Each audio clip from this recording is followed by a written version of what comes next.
Was this problem a stumper? Did it stump you and not getting the correct answer? I hope not. But it could have. Or maybe you're just here because you are for sure that you have the right process down. And you're like, I'm just here to check in and to see if you say anything that I didn't already know. And if so, good for you. I'm glad you're at that point. I really am. So let's talk about this mechanism, or not mechanism, but synthesis route. How do we go from the molecule to the left to the molecule on the right? It's probably going to take more than one step. We know that. So a couple of hints that I gave you in the last video.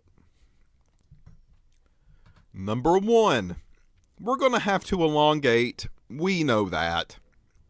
I'm starting with 2 carbons here, folks.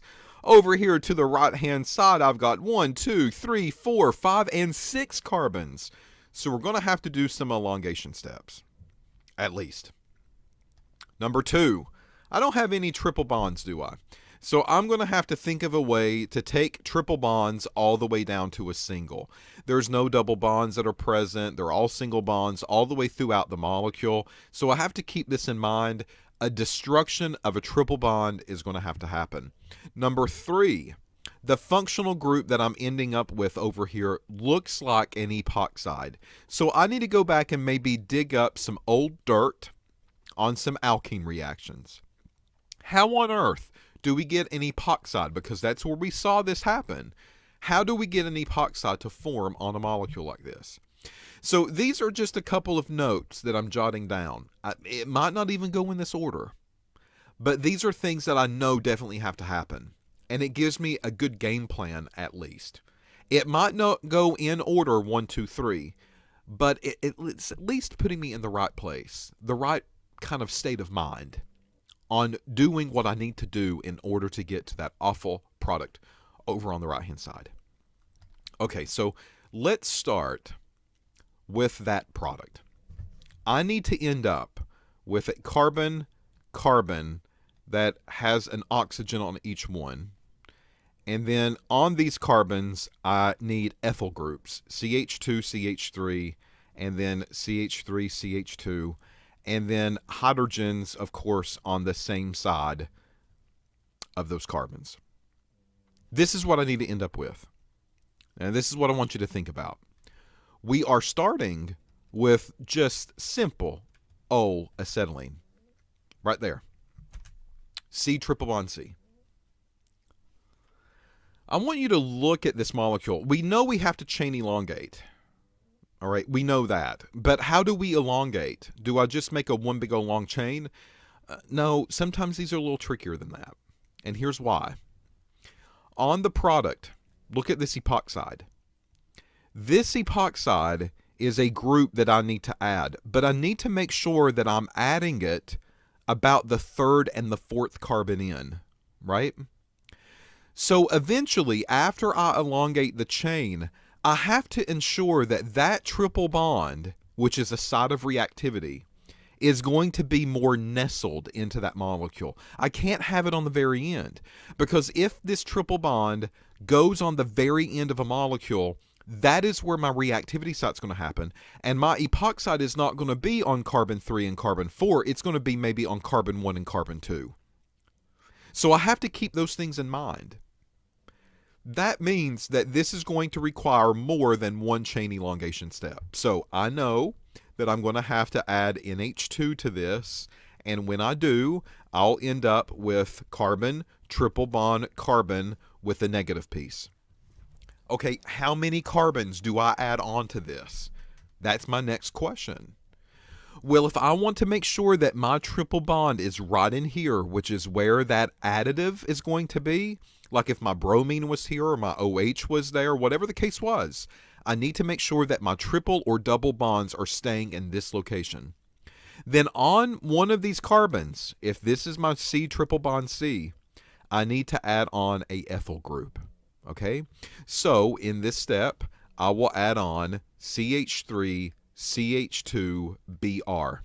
And when I do that, I'll get my hydrogen, my carbon, my triple bond, my carbon, and then CH2 and CH3. So that takes care of the piece over here on the right-hand side. But folks, I've got to do this again, because now I've got this piece over on the left that needs to be elongated as well. Because again, I need to keep my triple bond, which is the site of reactivity, right here in the middle, where that epoxide is going to form. So I'm going to take that molecule from up above. I'm just going to rewrite it. And I'm going to have to sodium amide it again for a second round. When I do that, this carbon to the left now loses its hydrogen, and it can elongate on that side at this point. How do I elongate it on that side? Well, how many more carbons do I need? I need 2 more. I need another ethyl group to the left, right? So I'm going to add on another ethyl bromide. So when I do that, I get a chain elongation step that happens, CH3, CH2, onto that carbon that's involved in the triple bond to another carbon, and that has another ethyl group on it from there. Okay. Chain elongation's now finished. I have 1, 2, 3, 4, 5, 6 carbons in total, and down here at the bottom, I've got 1, 2, 3, 4, 5, 6 carbons in total.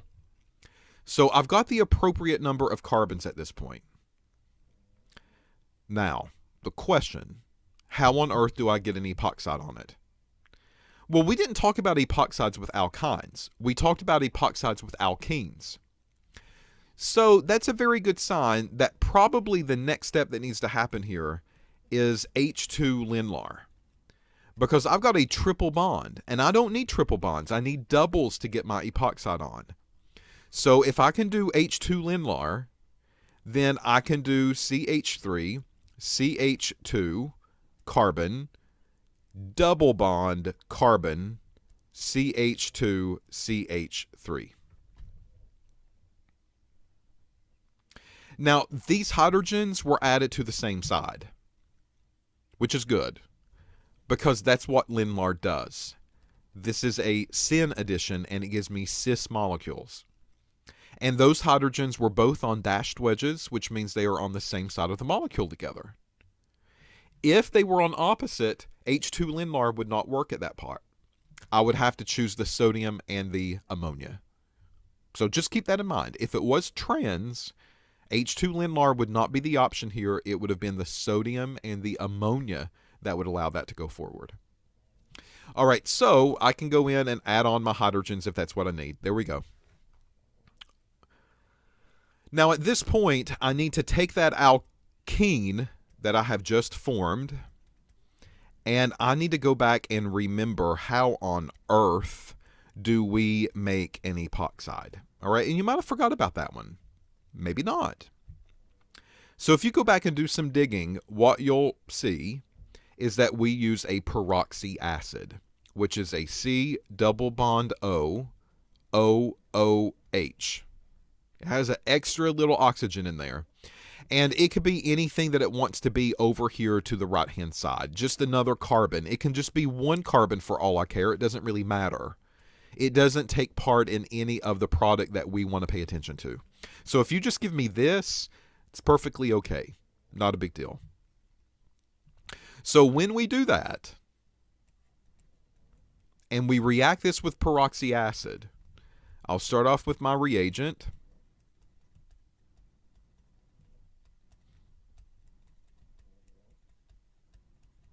Which is there.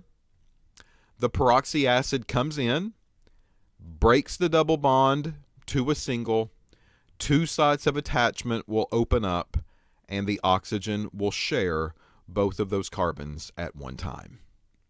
And folks, that is basically what they show me down here in the bottom right-hand corner. There you go. There's the reaction scheme. You want to talk big? We'll talk big. I have acetylene or ethyne. I've reacted it with sodium amide in a deprotonation reaction where my alkyne serves as an acid. That gives me the acetylide ion. The acetylide ion will then react with ethyl bromide, and that will give me 1 butane. One butane will then react with another round of sodium amide to create another acetylide ion.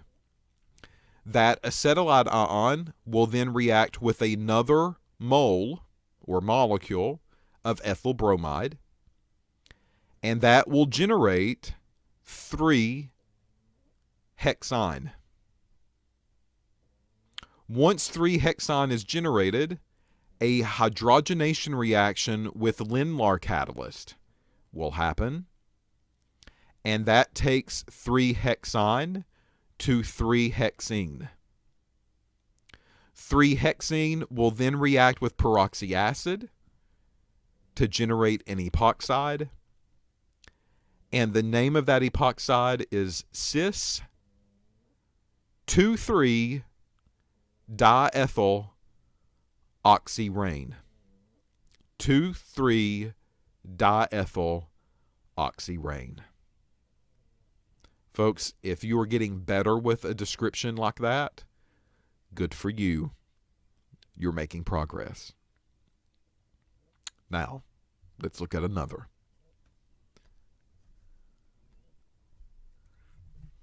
Another multisynthesis problem. He's doing a lot of these examples. Is that a sign? Yes, it's a sign. It's a sign. Be ready. And I promise it's not like American Horror Story. If you've ever watched the first season, that little girl in front of the mansion, you're going to regret it. You're going to regret it. You're going to regret it. You're not going to regret taking organic. You're not going to regret about learning multi-step synthesis. It's going to be good. You're going to be fine. Trust me. Trust me. But just don't ever go into the basement. So we have this problem. It says reagents with no more than 2 carbon atoms. Okay, so they're going to let me pick whatever I want to pick. They're just going to say, have at it. Have at it, folks. You do what you want to do. Just no more than 2 carbons. That's the only thing that we're going to say. And I have to end up with something like that. I know chain elongation is going to happen. I mean, look at that. That's 1, 2, 3, 4, 5, 6 in total. 6 carbons in total. And I can't pick anything more than 2 carbons at a time. For anything. Uh-oh. Can we do it? Pause me momentarily. Write this down. See if you can figure out a way in order to get that product, and then hit play to double check your answer. All right. So let's see how you did. I know chain elongation is going to have to happen. I know elongation is going to take place. Okay, so that means I'm going to start off here. No more than 2 carbons, it told me to do. Can't do anything more than that. That's fine. So I'm going to add on the amide. And then when I do that, that will create this acetylide ion that I can then react something else with. Well, I know that I can bring in at least ethyl bromide for the chain elongation. I know that I can at least do that because it tells me no more than 2 carbon atoms for any of your reagents. So that's really my only choice at this point, nothing more.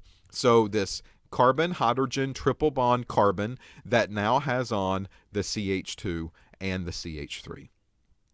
All right, well, if I go back to this question, it needs 6 in total carbon-wise. And folks, we don't have 6. Right now, we just have 4. That's it. How do I get 6? I need to elongate the chain again. That's fine. We can do that because the other carbon has a hydrogen that can get removed. So I add amide to it one more time. I get this carbon that has this triple bond on it. So there we go.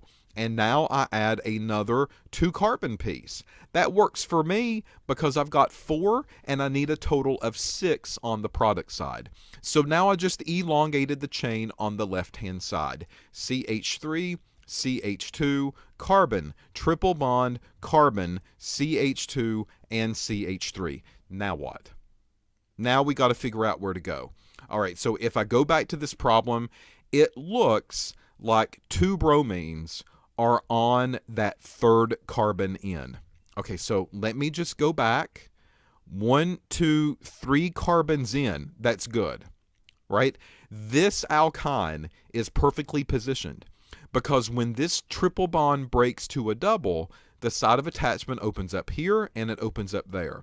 Folks, if I go from the left, that's the 3-carbon end. If I go from the right, that's still the 3-carbon end.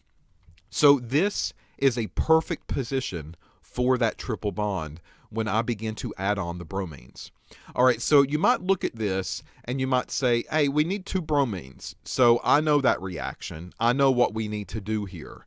So I'm going to take this triple bond and I'm going to add Br2 with some DCM.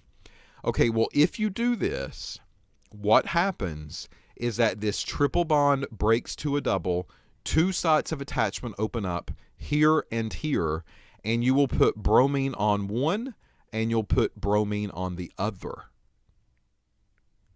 That's not what we want. We want bromines on the same one. We don't want bromines on opposite ones. So that will not work.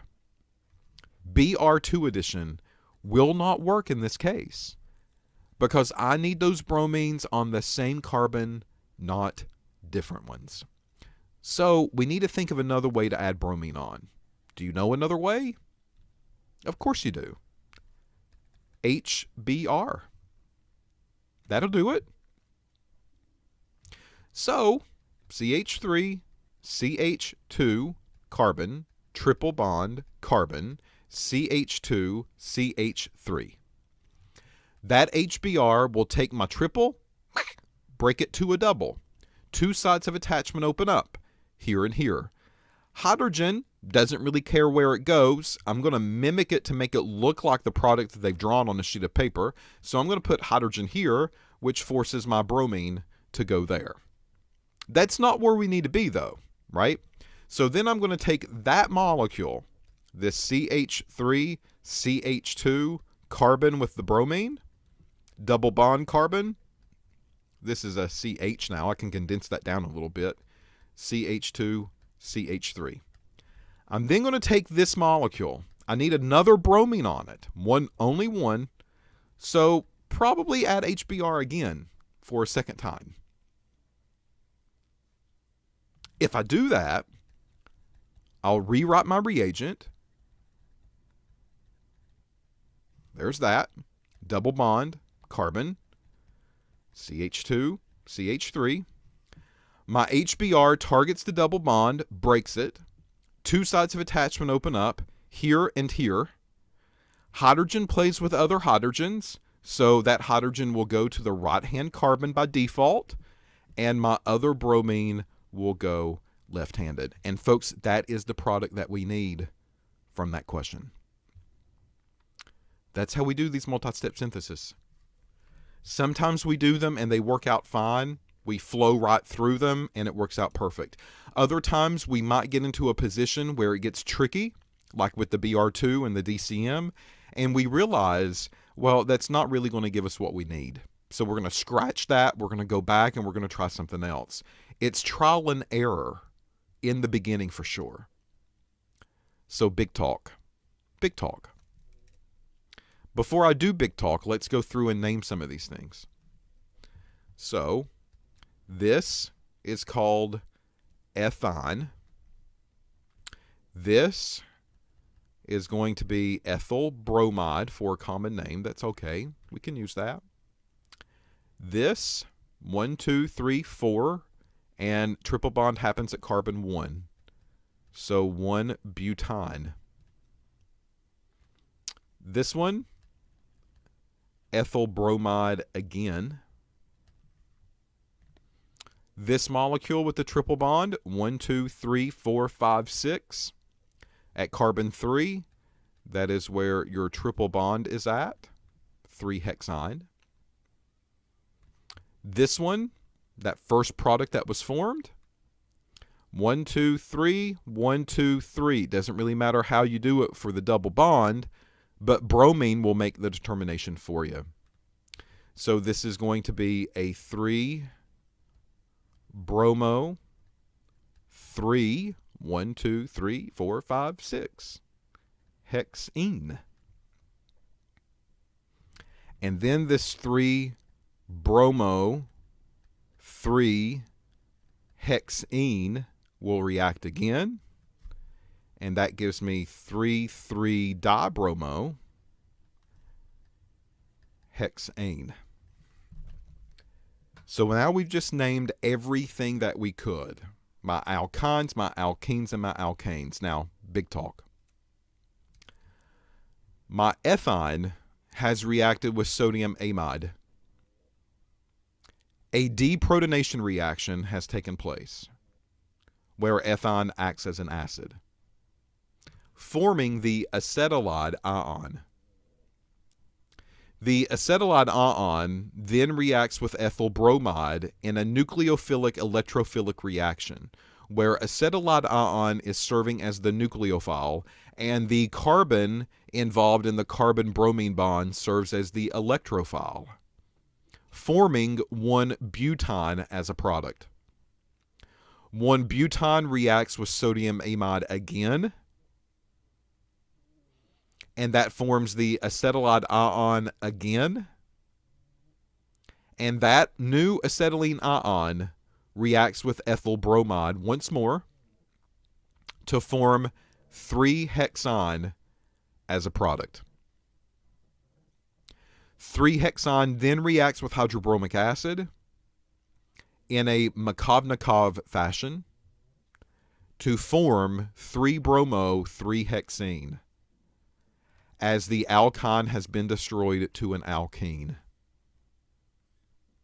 That newly formed alkene, 3-bromo 3-hexene, then reacts with another mole of hydrobromic acid in another Markovnikov addition, and that forms an alkane with the name of 3,3-dibromo hexane.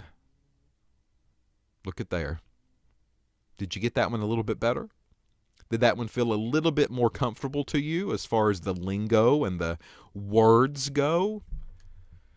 I told you, organic chemistry is a language. Part of it, at least. It's learning a new language.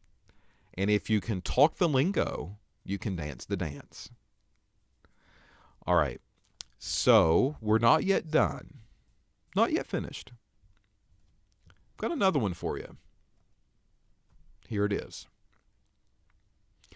How can we go from the molecule to the left to the molecule on the right? Look at what they did. They're showing me dimension. They're showing me 3D. They're writing the letter E for a reason. So, this is where the video is going to stop, like usual. Write down this example. See if you can do it during the break before you hit the play button on the next one for me. Can you come up with something? I'm not even going to give you hints. Can you come up with a way to synthesize this product using maybe more than one step, but still ensuring that you can make a E product? Let's see.